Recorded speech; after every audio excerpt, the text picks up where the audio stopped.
Bom, isso é um tipo de música do final da Renascença, do final da Idade Média, início da Renascença. É uma viola da gamba, provavelmente, né?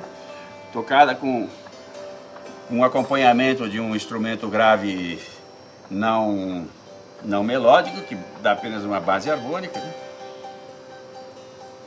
É um instrumento de corda, semelhante a um violoncelo ou qualquer coisa assim, que vai depois, esse instrumento vai ser aperfeiçoado nos instrumentos modernos, né?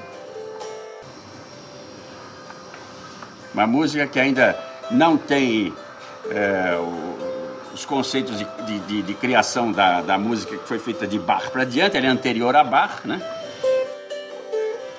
Ela é uma música mais improvisada, como era a música renascentista, como era a música da Idade Média, né?